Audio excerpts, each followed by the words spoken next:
Hello everyone, welcome to my channel. If it's your first time joining, welcome. If you are a previous subscriber or you are coming from a previous video on my channel, welcome back. In today's video, we're going to continue on with the English paper piecing series. And I believe today's video is part 3. We are going to work on basting your fabric to your templates today. So what you're first going to need, of course, is your templates. I have some of my templates here that I have cut out from freezer paper, and then I have some that are cut out from cardstock. I'm going to show you both of them and what the difference looks like. You're going to need whatever type of thread you're going to use. I am using my 100% polyester Sherlock serger thread. It's just what I like to use. Some English paper piecing sewers recommend that you use either a cotton, 100% cotton, or a cotton poly blend. I just happen to use 100% polyester because that is what I use for my quilting and my machine embroidery. The machine embroidery thread is a really fine thread, and it's going to disappear into your stitches, into the fabric really well. And that's what this looks like.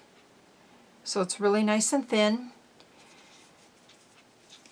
So there's that. I'm going to just be using the Sherlock 100% polyester thread today.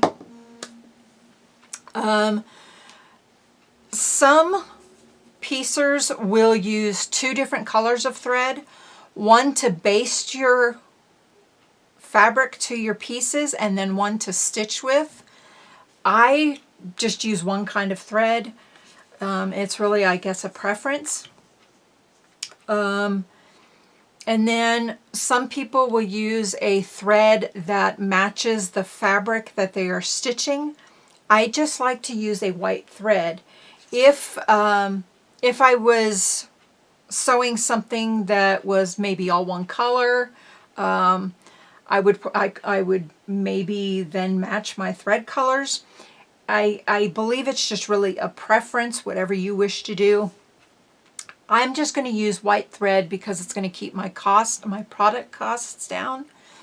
Okay, so like I said, I'm going to show you how you baste the fabric to your templates. There are 2 different ways to do this. I'm going to show you the traditional way first. And if you haven't seen the first video, I talk about this book, and I am not sponsored by this author in any way. I want to specify that.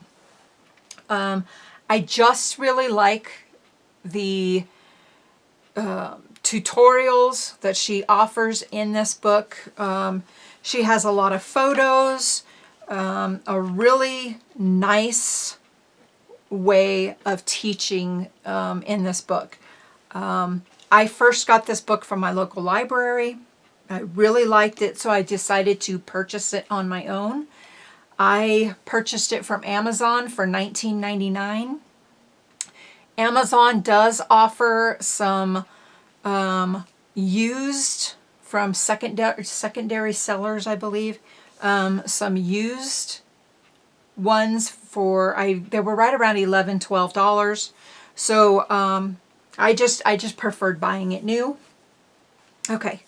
So with that in mind, we are going to work on how to baste your fabric. And she starts off on how to make your proper knots. You could knot it whichever way, your thread, whichever way you're comfortable with. There is a wrapped method, which you're going to take your thread and you're going to wrap it around your finger and just twist it and pull down, and that will give you a small knot. I don't like how small the knot is in this one, so usually what I like to do, on the next page it'll tell you how to whoops, I skipped a page. It will tell you how to make a quilter's knot. I just prefer the quilter's knot because I think it's a little bit of a larger knot. It's just slightly larger. So I'm going to cut off this other one. And if you're not familiar with a quilter's knot, what that is it's a knot for when you do hand quilting.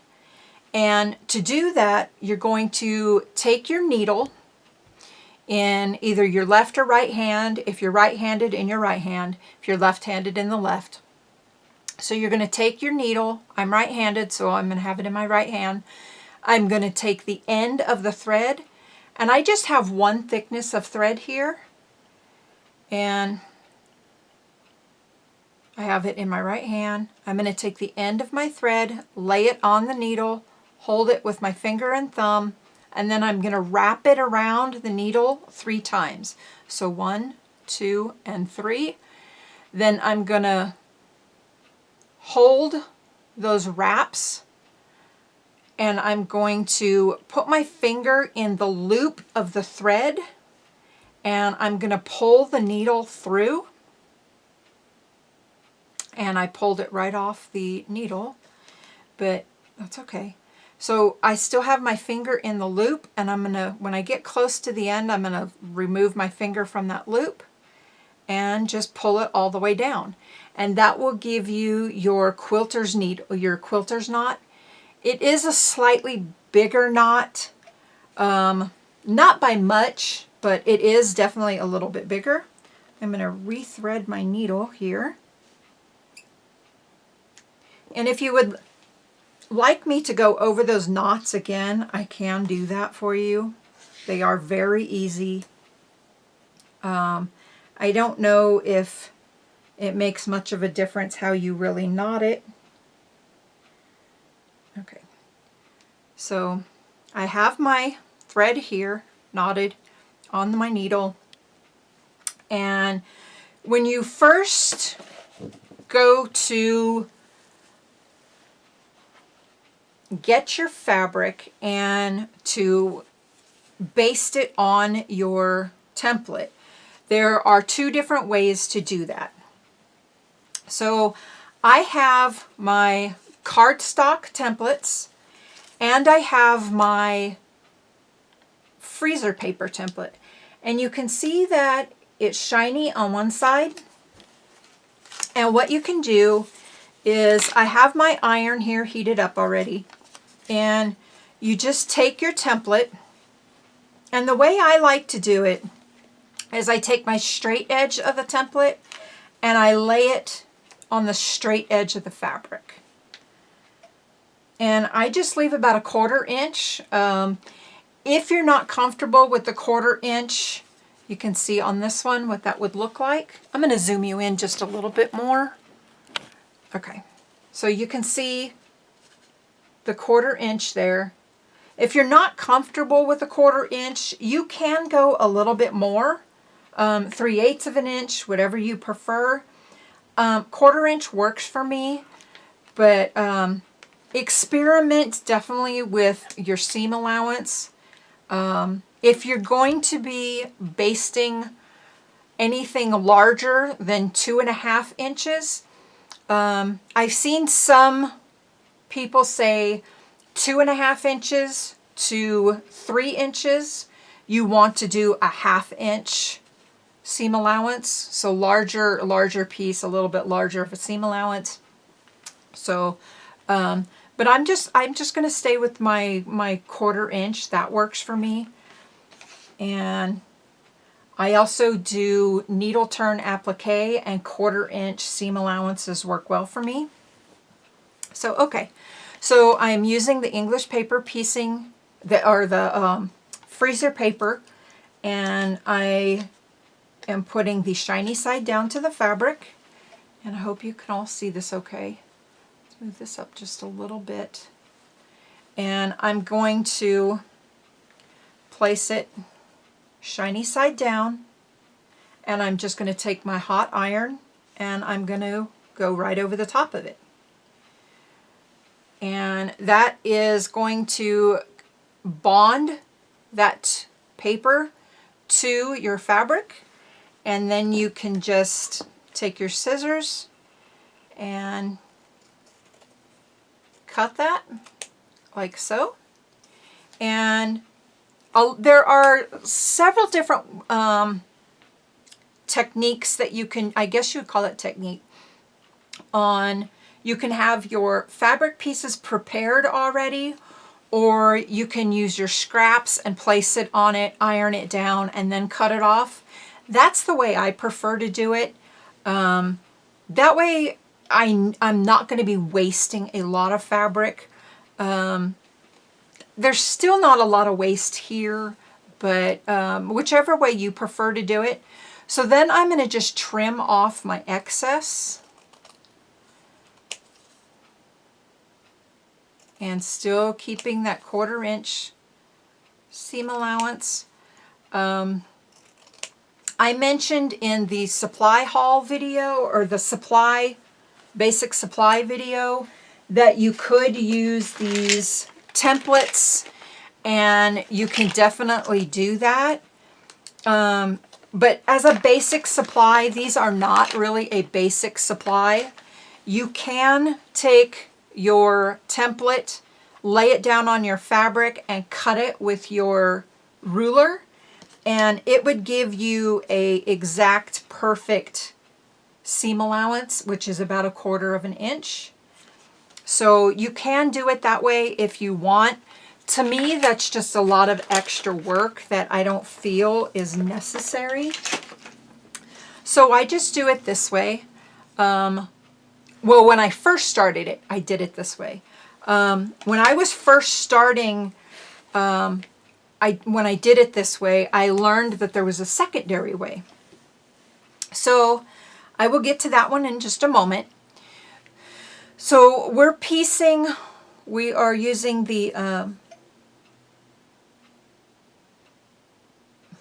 sorry, there's somebody walking right out in front of my house. And they've been letting their dogs use the bathroom in my front yard, and I don't appreciate it. So, okay, anyway. I'm using the freezer paper template on this one. And to get myself started, I will just fold that piece down, and you can either press it so you have a nice clean fold, or if you don't want to go to that much trouble, you can just finger press it down, and you're going to do one side, then you're going to do a next side, and you're going to hold that with your finger. And this is where your basting first comes in. So you're going to take your needle, and you're going to make a stitch called the tack stitch. And you're going to place your needle right on the first section that you folded down, and that little piece of the second section that you folded down, and you're going to hold that, and you're going to place your needle into the bottom piece, up onto the top piece, and pull it through. And then you're going to just go right back through there and take another stitch. And that is your tack stitch. That's going to knot your thread into your fabric. So now what you're going to do is you're going to go and fold down your next section. And if you are using English paper piecing, you can either put your piece, let me zoom out, back out a little. Oops. So move those aside. We did our tack stitch. You can either put your piece back down, and this is what I do. I put my 2 fingers on the template and I hold it down, and if you have longer fingernails, this comes in handy. They come in handy on this because it kind of like helps you get right up against that edge. I took my artificial nails off, just a little bit easier to stitch. I will be putting them back on soon. So what I do is I hold it right up against that paper, and I take my finger and I just kind of like push the fabric over. And that lets me stay right along the edge of that paper without folding the paper. And then I just kind of crease it really good. I'll pick it back up. And this is just the first couple stitches until I get that in the tack stitch down enough. So we did our first tack stitch, and we're going to go, you can either pick up a stitch here just to carry your thread, or you can just go straight across. So then I'm going to pick up my next stitch, and you're going to do a tack stitch as well, and that's just going to lock that stitch on each corner like so, and then you're just going to continue all the way around.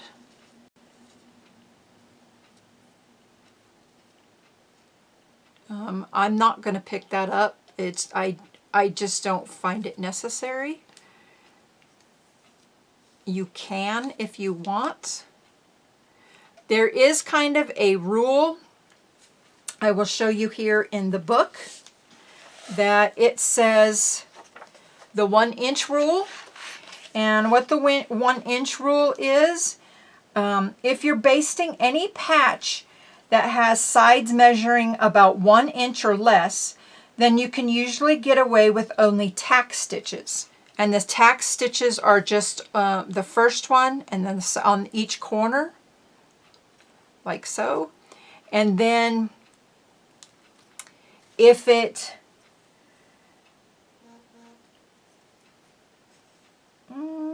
okay, so these two are basted with tack stitches.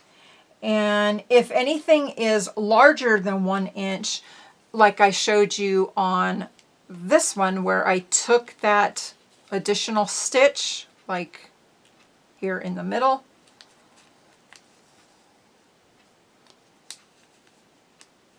you can do that. And that just helps baste that fabric. It'll stay down more. Another thing here to point out is that if you, I've seen this done. I'm not sure how to word it correctly without confusing anybody. If you want to, you can baste through the cardboard or through the freezer paper. And what I mean by that is you're actually stitching through that. You're actually all the way through to the front of your fabric. There's some people that do that. There's some people that don't. I've seen it done on all kinds of different videos that I've watched. I've probably watched 4 or 5 different English paper piecing sewers on YouTube, and some of them do it, some of them don't. Then I have seen books that I checked out from the library that they do say put your needle all the way through the paper. That's the proper way to baste your fabric. Well, I don't do it that way. The book doesn't show it that way. So, I'm sorry, the book does show it that way. So you can see here, I'm going to zoom you in again, and you can see here that their basting stitches go actually all the way through the fabric. I'm not going to do it that way. To me, you have to cut all those threads out to remove your papers later. That will be in another video, but to me that's a lot of extra work, And I will show you a way to avoid that in just a moment. I'll zoom back out. Okay, so I will continue basting this piece and then I will show you what I mean. So I'm going to go back and fold my last piece down. So when I said that there are 2 different ways to baste, you're stitching.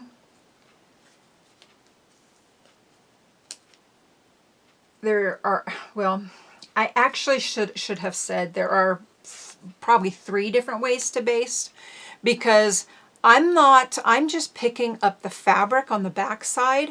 I'm not putting my stitches through all the way. So if I decide that I don't want to remove my basting stitches later, I don't have to, because they're not being shown on the front of my fabric. So there is the way that does show them on the front, and then there's the way that doesn't show them, which I'm doing. So there is the 3rd way, and I will get to that in just a moment. Let me finish this one. There are some of the people that I have seen do a step. So when I get to the last stitch, you want to tie that off as well. So you're just going to, let me pull my thread tail out. There we go. I'm just going to kind of knot that stitch. So I'm going to go back and put another stitch into that tack stitch and then loop it through the thread so it ties it off. So that is there. I'm going to clip that, and whoops, I'm going to clip that. And some people will take this now basted piece and they'll just press it with their iron for a minute so it lays nice and crisp, and you can see how nice and crisp that looks. Okay, so this is a piece basted with the freezer paper, and this one is a piece that is basted with the cardstock. And you can see that the freezer paper is really thin and flimsy, cardstock is a little thicker, and so you can see that the cardstock's not going to have a lot of bend in it where the freezer paper does. I like them both. Whichever you prefer to use is fine. Okay, so now I'm going to show you the new way a lot of people are basting their hexagons. So this is where I said in my previous video when I talk about the basic supplies and the types of templates that you use, I don't need my thread to baste. And the reason why is because I'm going to use a glue stick. So when I do my glue stick basting, this is one that I already have done, and I did paper side up. I ironed the template to the fabric, and you can sure do it that way. It's going to give you a nice crisp template, or you can do it, let me find another little white piece of fabric here. Let me find a smaller one. Okay, so another way I like doing it is I take my template and I put the shiny side up, and I'm going to lay it down. I'm going to, I don't know where I put my pins. I'll just use my needle to hold that on there so I don't have to search for my pins. And I pin it to the fabric. go ahead and I cut it.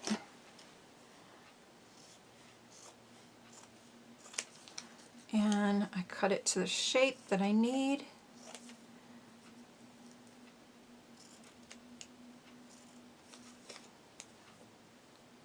And I'm using the incorrect scissors. I'm actually using my paper scissors to cut this. Okay, so I have it cut to my shape, and then what I do, I remove my pin, I take my glue stick, and I want to put a line of glue just below the edge of the paper. And these are purple glue sticks, and they go on purple and they dry clear. So then what I do is I'm going to just fold that edge down. And I don't want to get the glue on the edge of the fabric or the template. And that is because when I'm stitching, it'll be a little bit hard to go through that glue. Okay, so I'm going to go all the way around. And I want to put it on the portion that I folded. I want to put it on there. And that's going to let that fabric stick to that fabric. Okay. So what I do, I'm going to zoom you in and show you a little trick that I do. Oops, instead of zooming in, I paused. Okay, so let me zoom in. Okay, move this aside. And when I put my glue down, I will go ahead and put it down. And I may get some glue on my fingers, which isn't a big deal. You can use some tweezers or whatever you prefer. But again, I take my fingers and I put them down in those corners, and to fold that fabric down over the edge of the template without folding the paper. And that has really worked for me. If you remember me showing you in the first video, all of the templates that I had made in my blue fabric, that is how I did all of my templates. I glue basted them, and to me, it's a faster way, and I'm not using a lot of thread. So I'm going to just keep gluing this. Got that a little close to the edge on that one. That is okay if you get it there once in a while. It's not going to hurt. It just may be a little harder to put the needle through that particular part. And I'm gluing down my last section. And I just kind of push it down. Now when you do this, when you are gluing your templates down and you're pushing them down, just push straight down. Don't take your finger and push in, because you are going to distort the fabric here, and it'll be kind of bowed. And you don't want it. You want to keep your edges straight. You don't want to bow it. So that is